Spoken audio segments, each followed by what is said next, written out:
অবস্থা আমি একটা রামিসার ভিডিও দেখলাম, আমার ভাষা নেই এতই বলার খারাপ কিছু। লাগছে। দাদা ভাই, টুকা বাচ্চা রামিসা কিভাবে মারা হত্যা গেছে, করলো বিড়ালটা বুঝতে পারছে দর্শন যে তার করে। মালিক নেই আর। তো দেখতে আপনারা পাচ্ছেন সবাই ভিডিওটা এই দেখেন, বিড়ালটা খারাপই না খাইতেছে না, সে দেখে এখন অলরেডি প্রচুর এভাবে পরিমাণ শেয়ার করে দেন, যাতে কদিন ধরে নাকে আছে এখন সবাই মানে দেখে।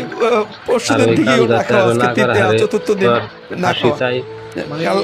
কালকে পরশু আজকে সবাই তৃতীয়, ফাঁসির মানে আজকে কি করবে? তৃতীয় দিন পর্যন্ত ও খায় না, এরকমই সবাই করে, ভিডিওটি কিছু দেখেন। দিলে খাবার নেয় না, ও হাঁটে। শুনতে পেয়েছি রামিসাকে বিড়ালটাকে রামিসা খুব ভালোবাসতো।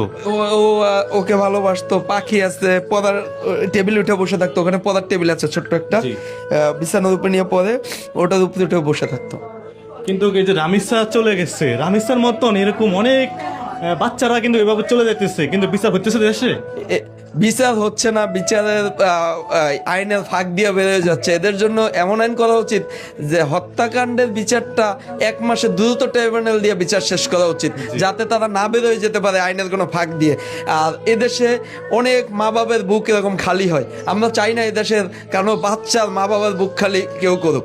যেই করবে তারই যেন হত্যার বিচার হত্যার বিচার তাকে আইনানুগভাবে তাকে ফাঁসি দিয়ে দেওয়া। আমি মনে করি এই ধরনের বিচারগুলো প্রকাশ্যে করা হোক, যাতে সাধারণভাবে মানুষ বুঝতে পারে যে একটা অন্যায় অপরাধ করলে তার শাস্তি কি হবে। হ্যাঁ, কিন্তু আমাদের সরকার তো সেটা করতেছে না। ইসলামের দৃষ্টিতে করা উচিত আমরা মনে করি। জি, এটাই মনে করি ইসলামিক দৃষ্টিতে। সৌদিতে যেভাবে বিচার করে যে পাবলিক সম্মুখে মানুষ ভয় পাইলে তারা কিছু করে না, জানে যে মেরে ফেললে বিচার মৃত্যুদণ্ড। আমাদের দেশেও এই আইন কায়েম করুক এবং এই বিচারটা করুক, আমরা এটা চাই। প্রিয় দর্শক, আপনারা তো বুঝতে পারলেন আপনার রামিসার কি হন। আমি রামেশ্বর খালু হই। খালু, রামিসার খালু দেখুন ভেঙে পড়ছে একবারে।